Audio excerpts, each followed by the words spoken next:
Welcome to Photo Notes. My name is Tony Colangelo, and as usual, I'm with my good friend, Wayne Capilli. Hey, Wayne. Morning. Hi, how are things? Really good. I wanted Yeah, to mention that we will be doing a talk in November at the PFRE, yeah, and we will be doing critiques for photographers. So what we'd really like to do is to ask you to submit photographs that we can discuss your photographs in front of other professionals in the field. absolutely, absolutely. And we're going to be doing it anonymously, right? So, Yes. so please do submit your photos. We would welcome as many as possible. And the goal of the session is really to talk about some of the principles, some of the thoughts that we apply when examining real estate or interiors photographs in terms of tightening them up, making them a little better, and we'll be offering tips and techniques that you can take with you in terms of future photo shoots or helping your editing workflow. Right, Wayne? Absolutely. You know, the last video that we did, I did large rooms, and Yeah. in this video, I get to watch you get your thought process on how to shoot small rooms. So, what do you have? Okay, so let's jump in. So I'm going to tackle small rooms today in terms of filling in the topic for our photo notes. And Wayne, for me, whether it's a small room, big room, we all have to start at the same. I think we all have to start at the same spot, which is what is the best story that we are trying to tell? Okay, so Wayne, let's pretend that you have shot this house and you really, really loved it and it's up on MLS and you want to show it to your wife and you're doing a walkthrough. You're at an open house and you're doing a walkthrough with your wife and you come across this relatively small space. What are some of the things you want to point out to her? What are some of the things you that you're taken with in this space? Oh, I love the fixtures. I love that. I love the marble. I love Yeah, the finishes against the wall. yeah, And even though this is small, there's actually, I know that you showed it that there's actually a shower in this room. yeah. So you have the functionality of the shower, and you like the countertop, the millwork, and these funky faucets coming out of the wall rather than the countertop. Hmm. Yeah. I thought that these subway tiles really fit the room as well. Yeah. So, it's really interesting. I hear you tell that story, and nowhere in those two sentences that you used did you mention the mirror or the ceiling or the sconces, Yes. right? So, when we got this email, part of the concern in shooting small spaces that, our viewer indicated that virtually all of his real estate agents forbid a 2x3, like a vertical orientation, portrait orientation. Hmm. But based on the story that you've just told of what's most important, well, we can do that. If we go to a 3x2, here, let me get here, there, a 3x2 crop, there's your millwork. There's your faucets on the top horizontal. We show an indication of the shower. And for me personally, if I had an agent who absolutely forbid me forbid any kind of vertical shot in this space, this is what I'd be submitting, because Absolutely. this is the best information in the space. Yeah. And from what I, first said, what the thing that struck me about this bathroom is the sink, that far wall, Yeah. and that beautiful light that's in this room without the lights on. Yeah. So we see natural light. We're taking advantage of, Mother Nature's beautiful light, which is my default position anyway. But I want to go back. Let me do Command or Control Z and then 0.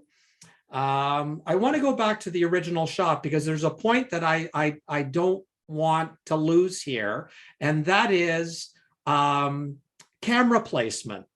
you know, so many real estate photographers that come to see me for coaching, there's the presumption that in a small room like this, in order to get as much as possible, you have to put your camera almost into the room or in the door jamb. And what ends up happening, and we've talked about this many times, we even talked about it, Wayne, in our last video, when you are shooting ultra wide and your subject is relatively close, the stuff that that goes into the corners and onto the sides gets distorted.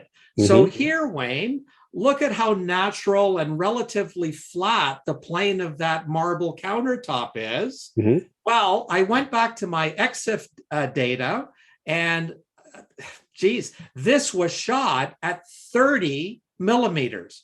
Wow. Because I placed my camera, my tripod, 2.5 feet outside the door jamb and zoomed in. And as we said in our last video, that is probably the best way to get to deal with and address wide angle distortion, is to stand back and zoom in, right? Yeah. And so I want everybody to imagine, if you were to put your camera into the door, yeah, that sink would become a tub. And well, the sink would become a tub, but this beautiful natural plane that mm-hmm. appears beautiful and natural at 30 millimeters. Mm-hmm. If I stood at the door jamb and shot it, 16 millimeters on a full frame camera, 10 or 11 at a crop sensor camera, the plane of this countertop would probably go down to there. Absolutely. It would be distorted all to hell. Yeah. Right. So mm-hmm. again, in a smaller room, stand back, zoom in, and remember to tell the story. Can you describe the best of the room in 2 sentences, no more than 3? And then whatever you talk about in those 2 or 3 sentences, whatever selling features or design elements that you mention in those 2 or 3 sentences, that's what you build your composition around.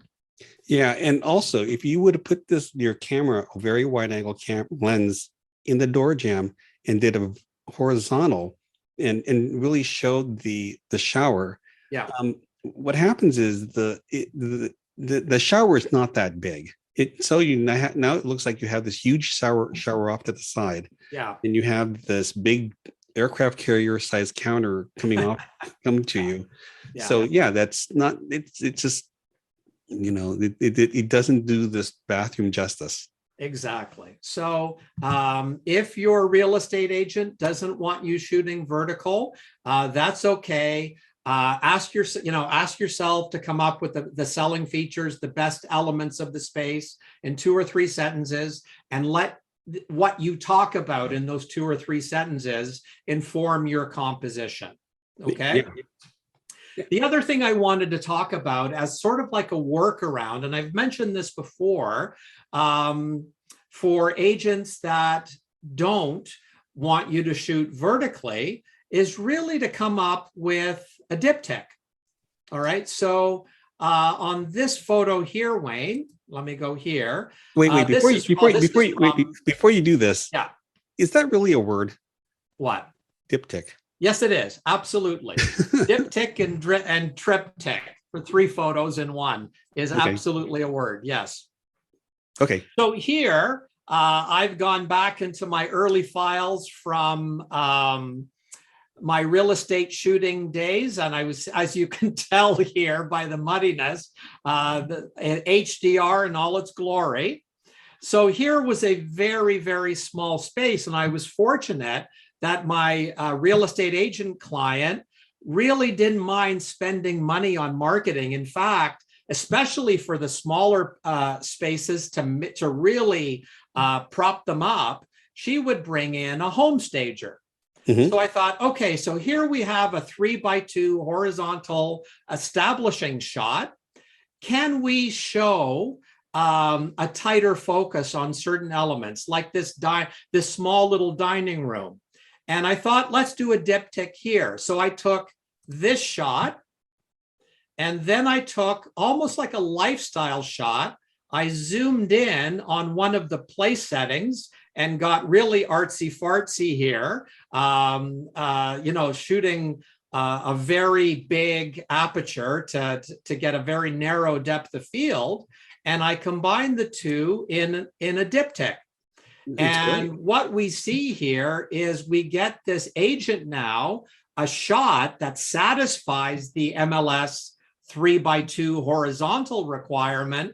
But now not only are we giving more detailed information about the room, but now we're talking a little bit about lifestyle. So a lot of times, a lot of photographers will say, we're here to sell the room, not the details. What do you say to that using a diptych? Well, the nice thing about using the diptych is that we can take advantage of both. Because at the end of the day, I believe with all my heart, and some people might argue against it, we think our field is competitive, right? Well, when you compare our field to real estate agents, where we might have, depending on the size of your location, a dozen, 2 dozen, 3 dozen shooters, depending on the size of your town or your city, like really good real estate shooters. Well, in that same town or city, there are going to be hundreds of real estate agents. And it's really imperative for them to distinguish themselves. And I believe with every fiber of my being that handing in and submitting shots and having a conversation with our clients first about the value of vertical shots and what it might mean to the listing. However, if they're dead set against it, how can we step around it by giving them 2 vertical shots within that 3x2 horizontal and giving them a more interesting shot, something that really distinguishes their marketing so that they can go to the homeowners and say, look, I am leaving no stone unturned to market your property. Okay. Right? Yeah. So I want to close out my segment here, Wayne, by highlighting what I've been told by my mentors is a best practice in doing a diptych. And so for the first one, like as you see the one on the left, it's more one focal length, a little bit wider, more of an establishing shot. And the one on the right is a completely different focal length, but you can tell that it's related. So on the left, we have a dining room scene, wider angle. On the right, we have a dining room place setting. So they're both connected, but they're at vastly different focal lengths. And again, they tell an interesting, not only is it documenting the space in terms of where the dining room actually is, but we're bringing in a creative element, an artsy element, a lifestyle element that I think will distinguish our clients' listing. Remember, we're not trying to show all 500,000 square feet of this small space in one photo. Yeah, we can take an establishing shot here, but then we can tell a tighter story by combining a couple of vertical ones into a horizontal 3x2. Yeah, so we go the ultra wide showing the room, and then this becomes aspirational. This is where you want to be. This is where you want to be eating dinner. Yeah, for sure. So that's about it in terms of addressing some of the challenges of doing small rooms. And I think it's a nice little partnership of Wayne, the session that you did last time on addressing big rooms. I mean, they're at opposite ends of the scale, but really it's the same sort of challenge. And that is, how do you tell a compelling story about this space that you're given in? And Wayne, I don't know about you, but to this day, small rooms remain the bane of my existence. Yeah, absolutely. And one of the best and the most important thing that we should get out of this particular series is tell the story. I did my large room and we lit it, but again, we had to figure out what was the most important part of the large space. But when we go to small spaces, it's even more important to identify the story and what's most important in the room instead of trying to show everything. That's right. That's right. So So that's it for now. Another reminder to submit your in a Dropbox folder, and we have the link into the description to submit photos that you would like some feedback on anonymously in the session that Wayne and I are doing in Las Vegas. So until next time, until of our next photo note series, please keep sending us emails with suggestions. We love receiving them, and we look forward to doing our next topic with you. So Wayne, that's it for now. Thank you as always, and we'll see you next time. Okay, have a good weekend. Take care, everyone. Bye-bye. Bye.